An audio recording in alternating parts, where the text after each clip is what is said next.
Some crimes are so heartbreaking or shocking that they change laws, change society, or even earn the label crime of the century. But the stories that made headlines in decades past aren't necessarily remembered today. I'm Amber Hunt, a journalist and author, and in each episode of this show, I'll examine a case that's maybe lesser known today, but was huge when it happened. This is Crimes of the Centuries.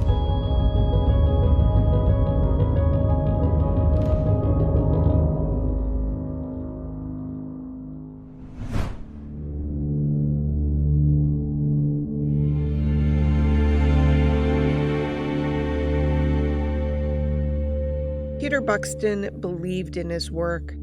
He believed even more in his adopted country and what it stood for. When they were just 27 years old, his parents had fled Czechoslovakia to escape the Nazi regime when he was an infant. After graduating from the University of Oregon, he'd studied in the Army as a psychiatric social worker, an assignment that set him up nicely for his first professional job as a venereal disease investigator for the United States Public Health Services. Based at San Francisco's Hall Clinic in 1965, Buxton happened to hear coworkers talking about an agency research study that had been going on for 40 years in a poverty-stricken rural part of Alabama. They were studying the effects of untreated syphilis among Black men.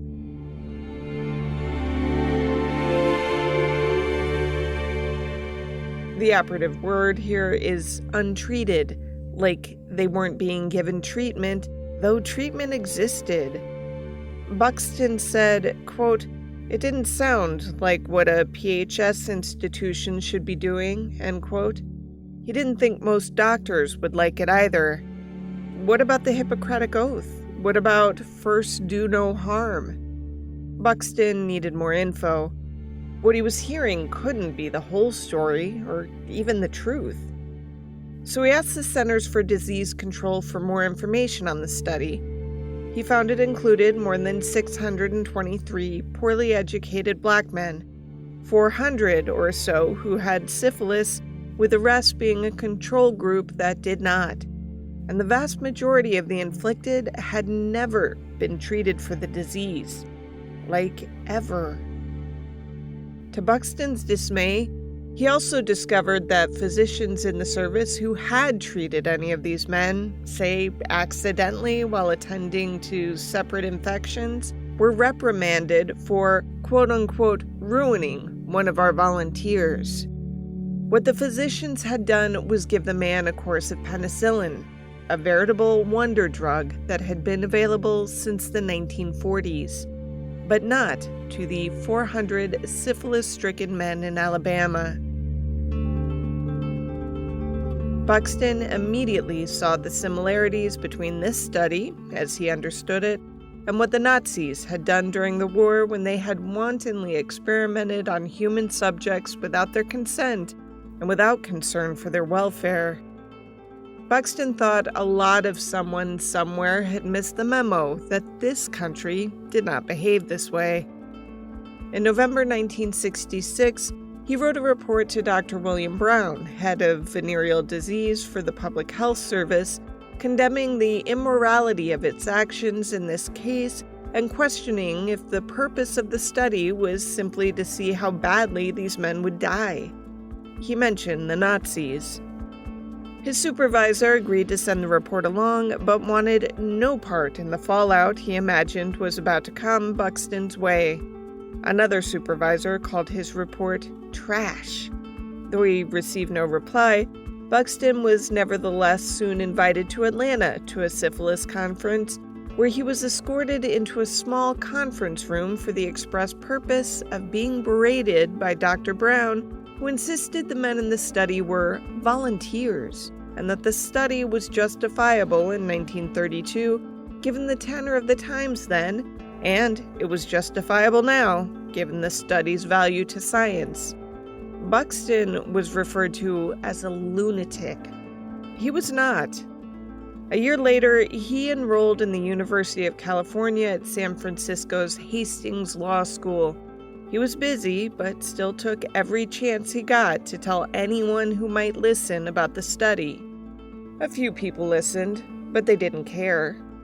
So Buxton wrote the USPHS again in 1969, charging them with abuse of these men who were, quote, quite ignorant of the effects of untreated syphilis, end quote.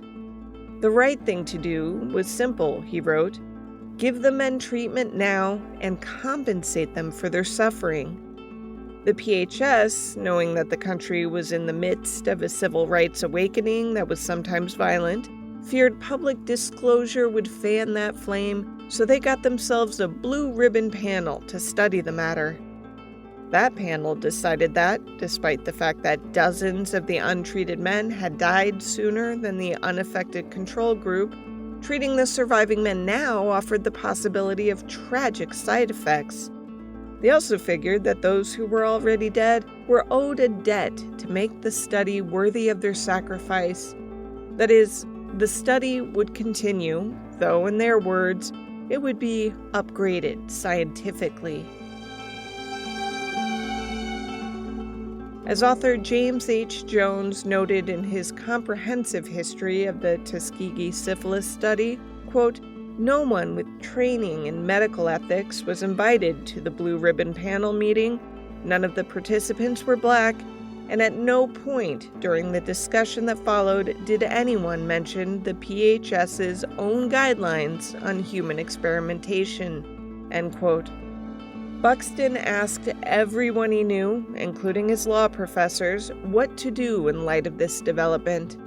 Aside from a suggestion to inform the American Civil Liberties Union, no one had much to offer.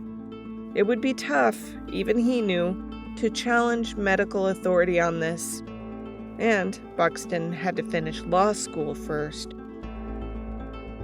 In July 1972, graduated now, he made his move by mentioning his continuing horror about what was happening in Alabama to a friend who was also an Associated Press reporter who knew a good story when she heard one. She handed the story and all of Buxton's notes, letters, and documents to Jean Heller, an investigative reporter for the AP based in Washington, D.C. It was an outrage that had been waiting in plain sight. A portion of the medical community had known about it for years. Journals had been publishing reports on its findings for more than 30 years. The Public Health Service had not tried to keep it a secret because they were not troubled by it, on any grounds. 50 years later, Heller remembered Buxton's tip in an Associated Press report. He had picked up reports of some study that was going on in Alabama that was being done on poor black farmers there. The person he reported to said, this really isn't part of your job. Don't worry about it. It's none of your business. I could not believe that an agency of the federal government, as much as of a mistake as it was initially, could let this continue for 40 years. It just made me furious. None of the morality was ever questioned.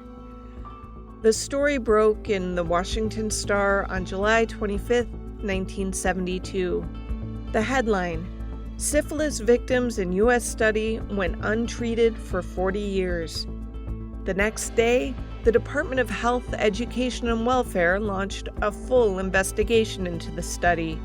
They were reported to be shocked and horrified to hear of its existence.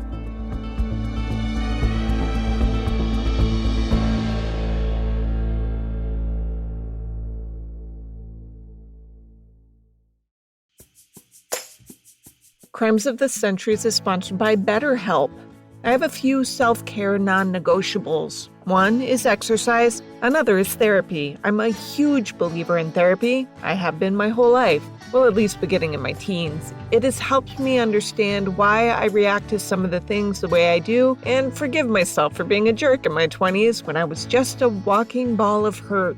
If you're thinking of starting therapy, give BetterHelp a try. It's designed to be convenient, flexible, and suited to your schedule by being entirely online. You just fill out a brief questionnaire to get matched with a licensed therapist, and if that one doesn't work for you, you can switch therapists at any time for no additional charge. That's huge, by the way. It can be so uncomfortable and sometimes even difficult to switch therapists when you're going to a traditional office, but BetterHelp makes that super simple, which is important because finding the right therapist for you is key. Never skip therapy day with BetterHelp. Visit betterhelp.com/COTC today to get 10% off your first month. That's betterhelp.com/COTC. Thank you, BetterHelp, for sponsoring our show.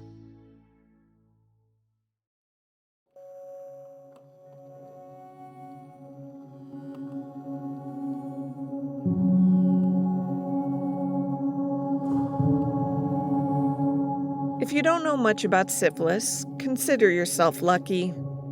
It's an ugly, stigmatized disease that's been treated as straight up disgraceful anytime there's been an outbreak. A paper published by the Journal of Medicine and Life said that countries routinely have blamed neighboring, often enemy, countries. From the paper's introduction, quote, "So the inhabitants of today's Italy, Germany, and United Kingdom named syphilis the French disease. The French named it the Neapolitan disease. The Russians assigned the name of Polish disease. The Polish called it the German disease. The Danish, the Portuguese, and the inhabitants of northern Africa named it the Spanish Castilian disease. And the Turks coined the term Christian disease.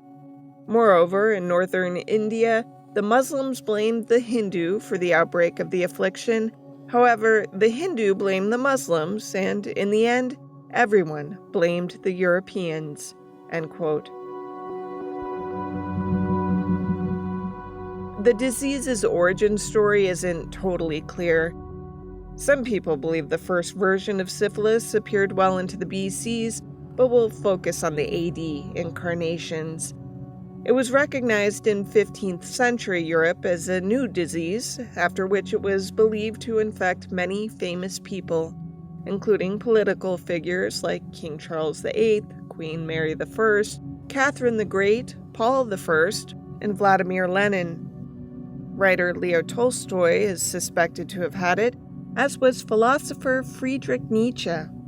Al Capone died from it, as did blues singer Alger Texas Alexander. The symptoms of the disease aren't pretty. So you develop what we call a chancre or an ulcer at the site of infection. Now this can occur anywhere in the body. That's Dr. Dominic Rowley from the Let's Get Checked YouTube channel.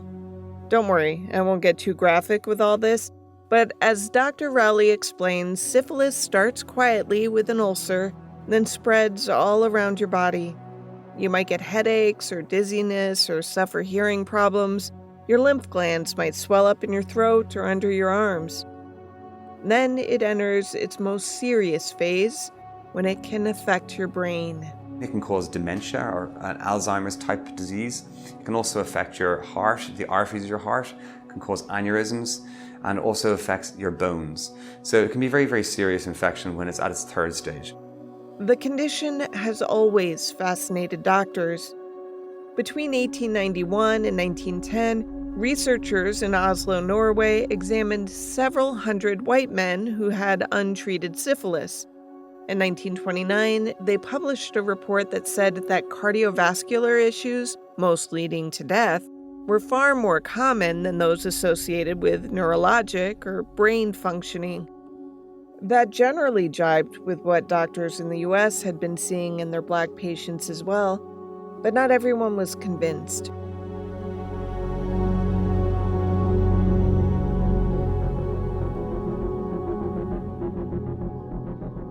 Dr. Taliaferro Clark was a man of his age. That is to say, he didn't push back on the generally accepted belief of his time that white men knew better than anyone and that white doctors knew better than other white men. That meant that Dr. Clark was pretty sure he was always right and was rarely challenged. He He had spent some time in the poorest regions of Alabama as part of his work as director of the Venereal Disease Division of the Public Health Service, and was in the midst of analyzing some data when, as he later recalled, quote, "The thought came to me that the Alabama community offered an unparalleled opportunity for the study of the effects of untreated syphilis," end quote. What he did not take note of was something Virginia Wirtz, the daughter of a study participant, emphatically stated in 2022. The men were loved. All of the men in the study was someone's son. Dr. Clark maybe never saw that. He was too enthralled with his idea. Here was a region in and around Macon County, most specifically the town of Tuskegee, in the eastern and central part of the state, and home to what was then the foremost center of African American education, the Tuskegee Institute. It also had the John A. Andrew Memorial Hospital at the Institute, where all the necessary examinations could be conducted and all the physicians and staff were Black. The Institute, Clark hoped, could give its stamp of approval to a study. The men who would be studied could be drawn from the uneducated sharecroppers who toiled in the cotton fields of the region, a perfect circumstance as they rarely had the benefit of any kind of health care because they did not trust it and could not afford it anyway. They could barely feed and clothe their families. Now, it might not seem like it, but Clark wasn't necessarily simply an asshole. He didn't see a group of poor Black men and think, hey, let's see how they deal with untreated venereal disease for funsies. The fact is, 35% of all Black males in the region had the disease, and Clark was a rigorous clinician. He wanted to know more about the disease. Specifically, he wanted to know the disease's effects on the Black population. Clark believed, despite reports to the contrary, that in the general population of people who had contracted syphilis, white people showed cardiovascular involvement, while Black people were much more in danger of having neurological involvement. He believed that the disease behaved in vastly different ways in the different races. He and the Public Health Service of the United States could study that, he figured. It wouldn't take long. He would study the men for 6 months to a year and then shift things. Instead of just observing a group of untreated syphilitic patients, he would change things up and then, treat them.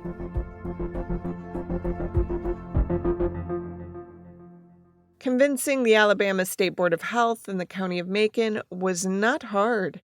It would cost them little and would provide health care of some kind to the poor sharecroppers. They were all in, except for one thing.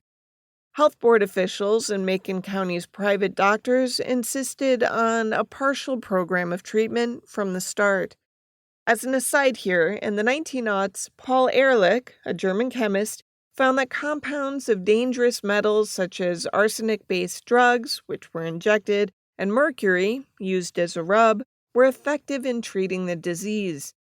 The arsenic compounds had a big, long chemical name but was marketed as salvarsan.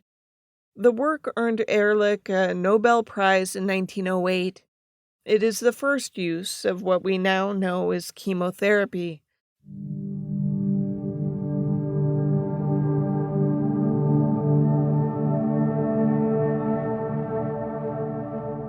Now, salvarsan was mighty toxic stuff, especially in the hands of those not trained in its complicated and lengthy dosage requirements. It was also known to be difficult and painful to inject, sometimes causing rashes and even vein and liver damage. The upshot was that Clark's untreated patients would be treated in some way.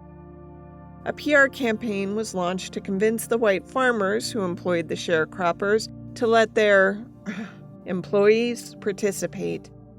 That proved relatively easy. All the study's backers had to do was convince the farmers that the program would translate to less downtime from illness and give the appearance that they cared about their workers. Convincing the Institute doctors was a tad harder. But given that it was a teaching hospital and that the government's best doctors were convinced that syphilis in Black patients was almost a completely different disease than the one experienced by whites, well, they were in.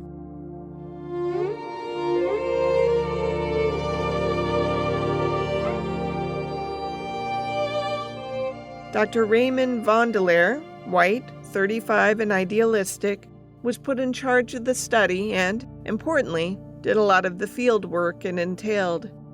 He was joined by a young Black nurse named Eunice Rivers. Nurse Rivers was born and raised in Macon County, educated at the Tuskegee Institute, the daughter of a man who had little education but required it of his oldest daughter. She was 9 years out of school, the Depression was on, and she was thrilled to get work as special scientific assistant for the study. This meant that she not only did nursing work, but transported many of the participants to and from their appointments, offering what medicine she could, such as aspirin, access to which many of the men had never had. She would prove to be indispensable to the Tuskegee study. Able to talk to the men she was assigned to study in a way that they understood, and able to talk to the clinicians in their language too. An example, she told the doctors that if you want the men to keep coming back at first, offer them a hot lunch. If you were worried they'd drop out later, offer them life insurance and burial benefits. She would remain the only constant those men would know for almost the entire duration of the study. Soon enough, the government doctors, which is how the men usually referred to the study's physicians, began recruiting for volunteers. They visited the Black churches and schools in the area, offering free blood tests to those interested. For people who had never had a lick of health care in their lives that did not come from their mothers, this was too good to be true. Hundreds of people showed up. Those who tested positive for syphilis per an antibody test were tested again, then, if positive again, invited back for a full physical exam. They were given to understand they had bad blood, a vague colloquial term that encompassed all kinds of conditions, anemia included, that the doctors soon adopted. They were never told they had syphilis.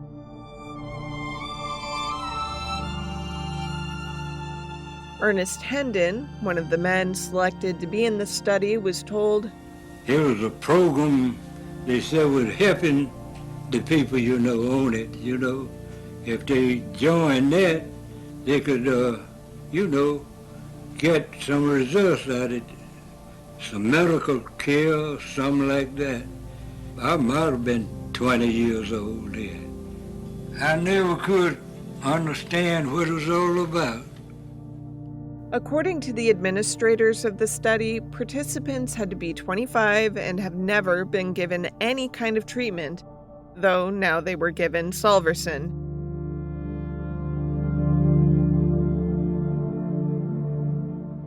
There was a hitch to all of this, though. It was the Depression. There wasn't enough Salvarsan to go around, and there was little money to procure more. Still, the offer of free health care had resulted in hordes of people wanting help. By the time 1934 rolled around, 6 treatment clinics were open to treat as many as 500 men a week. These were open to more than just the study subjects, though those men got priority. Still, there simply wasn't enough medicine to go around. The maximum treatment each had been given was less than half that recommended by the PHS to cure syphilis. So it's not surprising that later, when 50 or so of those on the half-dose regimen were retested, only 3% showed any serological reversal.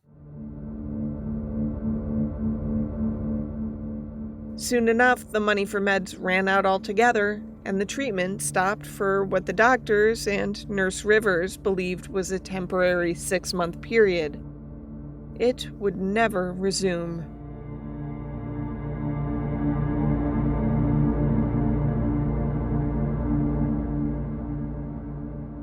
Dr. Vanderleer, meanwhile, was getting the men in the study into the hospital regularly for chest x-rays. He was not a radiologist, but he had the help of Dr. Jerome Peters, a black doctor who worked for the Veterans Administration and who was a pathologist as well as a radiologist. Both saw an abundance of pathologies in the cardiovascular system of the black men under their care, which meant only one thing. The disease progressed in black men exactly as the Oslo study said it did in white men. Those little spirochetes causing syphilis did not give a good goddamn what color you were.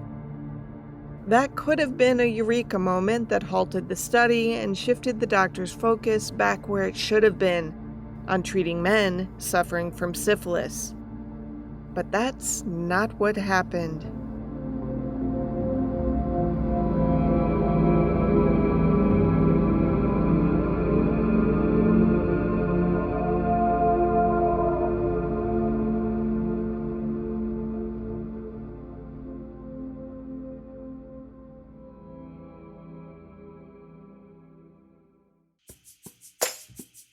Crimes of the Centuries is a supporter of an old-timey podcast. On an old-timey podcast, history class gets hilariously inappropriate. Kristen and Norman Caruso team up to deliver a history podcast that is well-researched, wide-ranging, and deeply silly. In other words, it's a podcast for intellectuals who also make fart jokes. You all know Kristen. She was half of the Let's Go to Court team. I'm a big fan. You have to check out her new show. And you know, Norm's fine too. Norm has his own following thanks to his YouTube channel, The Gaming Historian. This is a fun but smart podcast that's just a joy to listen to. Norm just wrapped up a fascinating series on Hitler's final days. In the last few episodes, Kristen and Norm literally put on tinfoil hats as they debunked the conspiracy theories that Hitler escaped. The two also have a 7-part deep dive into the life of legendary comedian Lucille Ball. I just queued that one up. I'm so excited. An old-timey podcast is available wherever you listen to podcasts. Be sure to subscribe and enjoy their hilariously inappropriate takes on the past.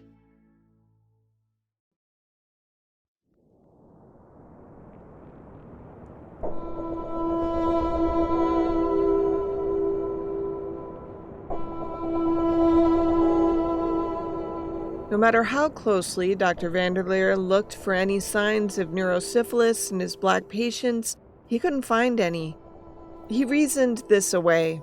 Maybe those symptoms wouldn't show up until the tertiary stage of the disease.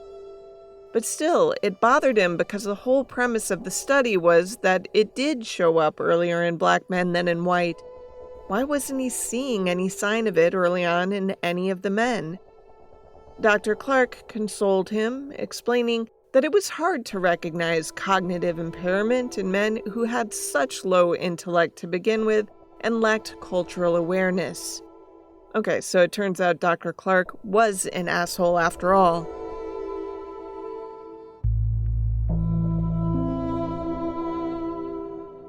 Now, Dr. Clark had a thesis that syphilis quickly affected black men's brains. And instead of looking objectively at what his data told him, he instead shifted in the spring of 1933 to confirm his thesis. He did this by aiming to obtain spinal taps, which he hoped would provide the proof he so desperately wanted. If you've never had one, spinal taps are hard to do, and they can be excruciatingly painful. In Tuskegee, they involved a large needle extracting spinal fluid from the spinal column without any anesthesia. Severe headaches regularly occurred after. There was always also the chance of causing permanent paralysis. The men recruited for this were not told what the testing entailed. All they were told was that one final special treatment, for free, was available to them. The plan was to schedule and do as many of these spinal taps as could be done in rapid succession so that early patients couldn't spread word to later patients, thus causing them to opt out of the tests. Nurse Rivers began recruiting. Form letters were sent out explaining that volunteer patients might have to stay overnight in the hospital, But don't worry, they'd be taken care of.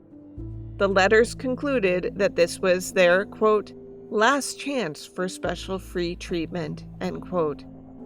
Charlie Pollard remembered his. That was pretty bad, that spinal tap. Of course, I did along pretty good with it, but I stayed in the bed a week or two. More than 300 of the 407 in the study at that time agreed to the spinal tap procedure. Afterwards, many felt duped, losing trust in the government doctors who had tricked them into undergoing a deeply unpleasant test that did absolutely nothing to treat their syphilis symptoms. The PHS doctors shrugged off this sense of betrayal. No real harm was done, they figured. And besides, the study was almost over.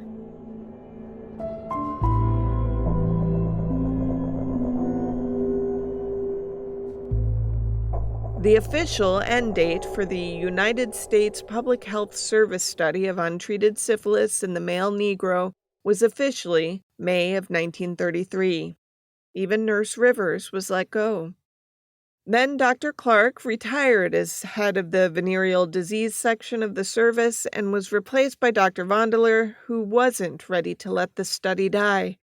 He had worked on it for years, and he believed in it. He imagined that following the study participants long-term could yield fascinating and useful insights. The study, it was decided, would continue.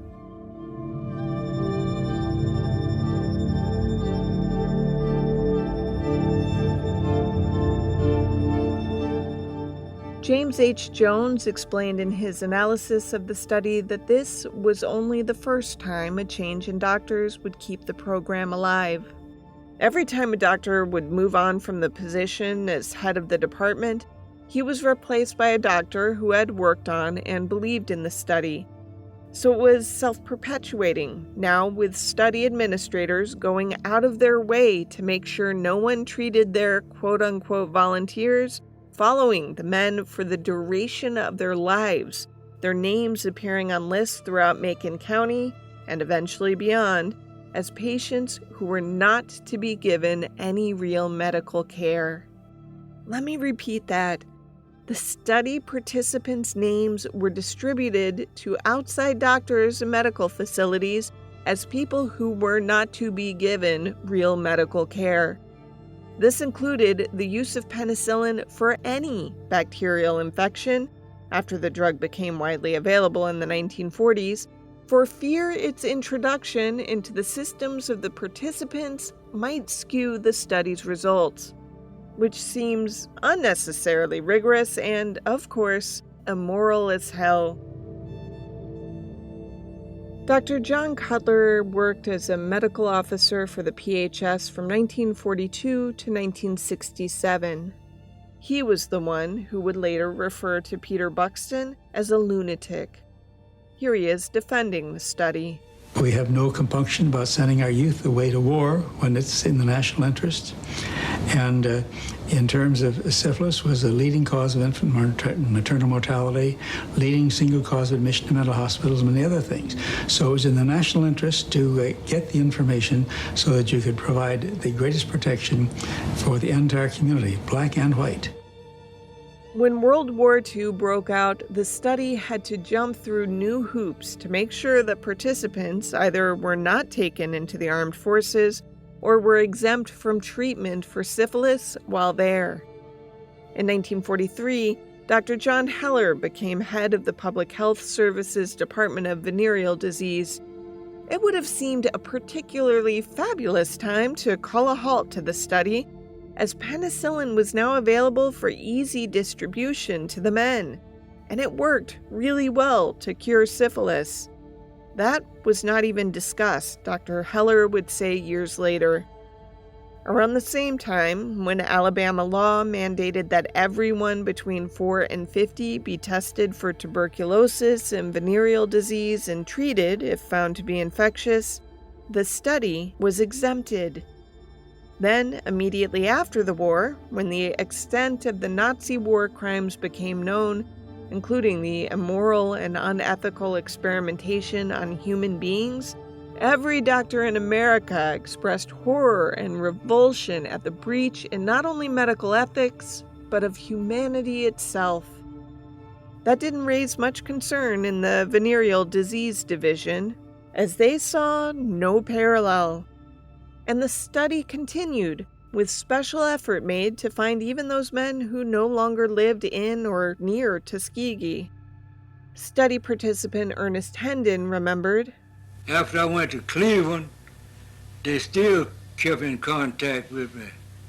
Sometime one white man used to come up there and see me about once a year.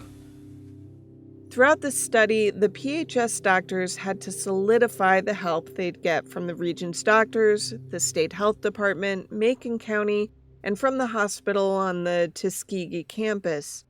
In every case, the service overcame the hurdles. It was probably because there was some logic, however skewed, working here. Dr. Vandeleur felt if he could prove that syphilis among black people was not trivial, that it harmed them as much as it did those who were white, even if that harm presented itself a bit differently, he could convince federal and state legislatures to fund widespread treatment for all. It was his means that could not bear scrutiny. He thus proceeded with vigor, deciding that Nurse Rivers would continue as the chief field officer, though she would not carry that title, checking on every participant's progress now with an emphasis on obtaining autopsies after death. Yes, you heard me right. The idea now was let's not treat them and let's make sure no one else treats them. And then let's open them up when they die so we can see how much damage has been done and to which organ. Now, syphilis is largely asymptomatic until the final stage when the patient is already actively dying, when even the poorest of men might seek private care. It was decided they needed to get local doctors to agree to notify the study if any participant came to them for care or if they had issued a death certificate for them. The meetings held with these outside entities were candid. Again, everyone understood that the study had not and did not want any of their participants treated for the disease. They understood and they acquiesced. The agreement was sealed that all autopsies of men in the study would be conducted at Andrew Hospital at the Institute. Getting the families to agree to a post-mortem examination was Nurse Rivers' job. She was very good at it. Truth is, she was always really good with the men and their families. She was the liaison between the doctors and the men. The time she spent with them individually was incalculable. At first, she expressed dismay at cutting up people's dead bodies. She said she found it, quote-unquote, crude. But she came around. Armed with assurance that the bodies would be returned to the families intact and that they would have enough burial insurance, it amounted to $500, to ensure a proper funeral and gravestone, she eventually would approach 145 families for permission to autopsy their loved ones. Only one family declined. The cost of the burial insurance, by the way, initially was covered by the Rosenwald Fund, a philanthropy founded by one of the owners of Sears, Roebuck and Company. You know how I love an aside, so here's a small one for you. Fevered debate has waged over Nurse Rivers' actions since the day the story of the study broke nationally. Some have found her to be what they call a race traitor, while others find her care for the men she served to be exemplary and self-sacrificing. Retired in 1968, Nurse Rivers fell mostly silent about what she knew, having previously said that the care the men got was more than they ever would have received if the study had not been part of their lives. She said she did not see it as a civil rights issue, unable to find the racism inherent in it. She maintained, always, that caring for those men was, quote, the joy of my life, end quote.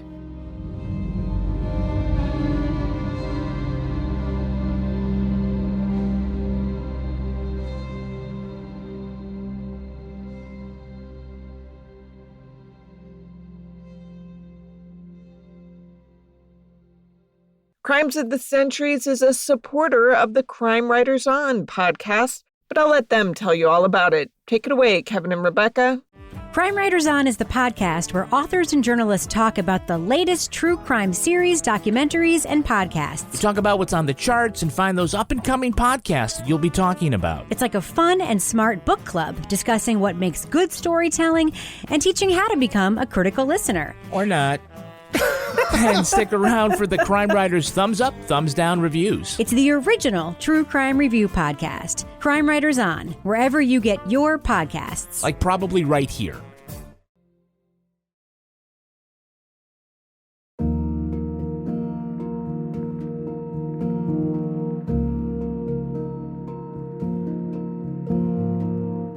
In the 1950s, the Tuskegee study of syphilis sort of morphed into a study of aging. Doctors admitted that they weren't sure that some causes of death were natural or related to other diseases aside from syphilis. Many of the men had outlived the time in their lives when they were at highest risk, as most of the damage done to syphilitics occurred when they were young. The data on both the untreated and the control group came in almost daily on the remaining living subjects of the study, with PHS doctors making occasional trips back to Alabama to look over and examine the men, still with no discussion of the moral impropriety of it. There were some outside the study who did discuss such things. Erwin Schatz, a young Detroit doctor, wrote an article in the mid-1960s asking the service to, quote, reevaluate their moral judgments, end quote. That was followed by Dr. Bill Jenkins sending letters to major newspapers with information on the study in 1967. The wrongdoing just didn't register. Nurse Rivers kept making the rounds, encouraging the men to keep cooperating and tending to their wives and children as she could, attending funerals of the men she had known now for decades. Then, Tuesday, July 25th, 1972 dawned, and papers landed on doorsteps in Washington, D.C. The next day, it was front-page news in the New York Times. The nation gasped. In 1974, the NAACP hired Fred David Gray to represent the study's participants. Gray, a native Alabamian, had represented Rosa Parks when she refused to take a back seat on a Montgomery bus and won the class action lawsuit that allowed marchers to proceed from Selma to Montgomery under the protection of those who had previously beaten them for their attempt. He was also the man who forced Alabama to integrate its public institutions, despite Governor George Wallace's protest to the contrary. After prolonged negotiation, Fred Gray got a $10 million settlement for the living participants and the surviving heirs of the men in the Tuskegee study, who also were to receive free health care for the rest of their lives. Also that year, Congress passed the National Research Act, which created the National Commission for the Protection of Human Subjects of Biomedical and Behavioral Research, which detailed the manner in which humans can be used for research and further codified the informed consent law that had been established in 1957 and that now touches almost all medical procedures. For almost 20 years, study participant Herman Shaw led an effort for some kind of meaning to come out of all that pain and all that deceit. He wanted an apology.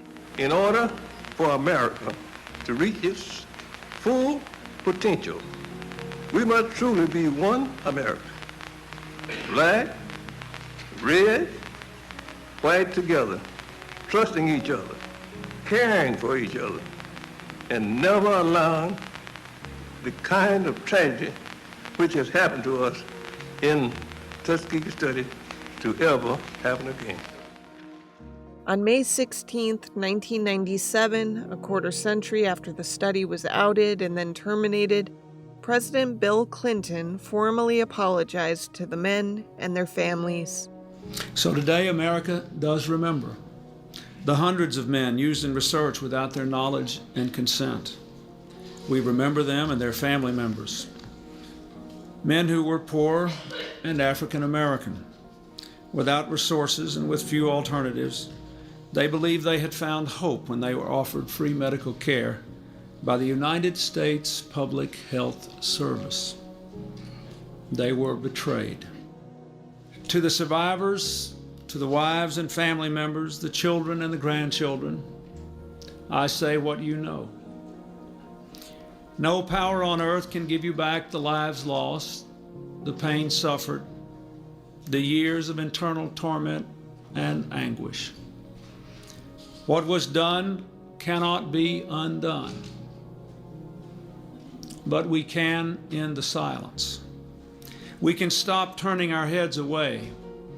We can look at you in the eye and finally say, on behalf of the American people, what the United States government did was shameful, and I am sorry.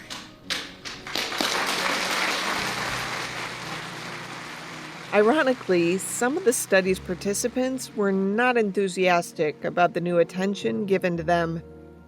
Virginia Wirtz, whose father was in the study, explained that some of the men felt it had revealed to the world their ignorance. The men were angry at first, in disbelief.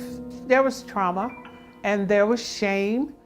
Which is yet another of the study's crimes, if you ask me.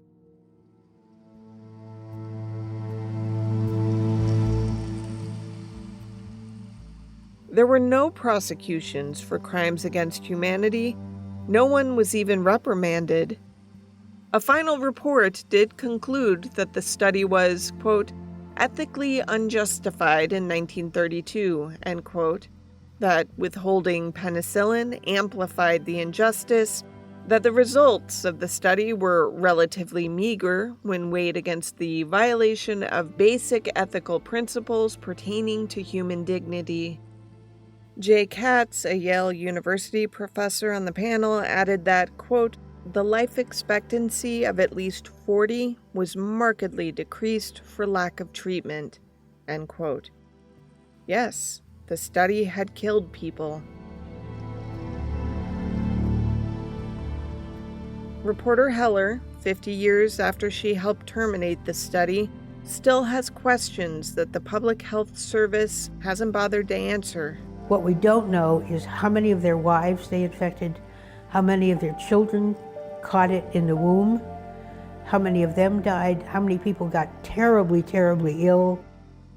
On November 30th, 2022, a day of recognition, remembrance, and reflection took place in Tuskegee to honor the 632 men who participated in and were victimized by the study. Peter Buxton was there. Oh, and one last thing. In February 2024, a new CDC report found that syphilis cases, including those that are congenital, are the highest they've been since the 1950s, up 80% over the past 5 years.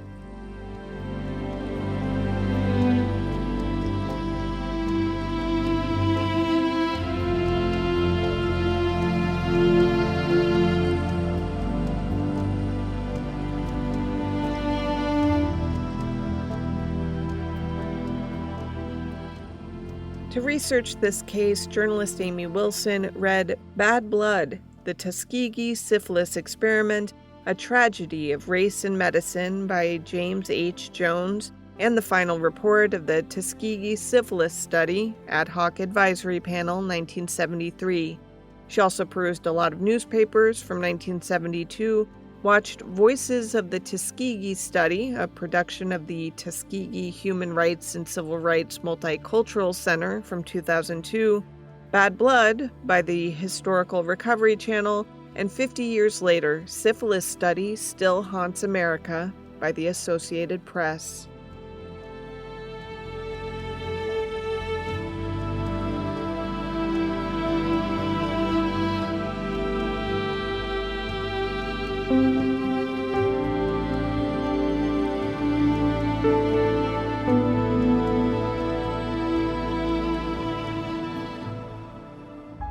Crimes of the Centuries is available early and ad-free through Grab Bag Collab. Join us at patreon.com/grabbagcollab to hear not just exclusive content related to this show, but to also get access to several other shows on our profit-sharing network. Unless noted in the citations, this case was researched and written by me, Amber Hunt, and produced by Amanda Rossman and Henry Lavoie. Original music is by Bruce Hunt, Andrew Higley, and occasionally by my son, Hunt Van Ben Scoten. Other music comes from Soundstripe and Epidemic Sound. If you like the show, help us out by rating and reviewing us on Apple Podcasts. For more information or to recommend a case, go to centuriespod.com. On Instagram, we're at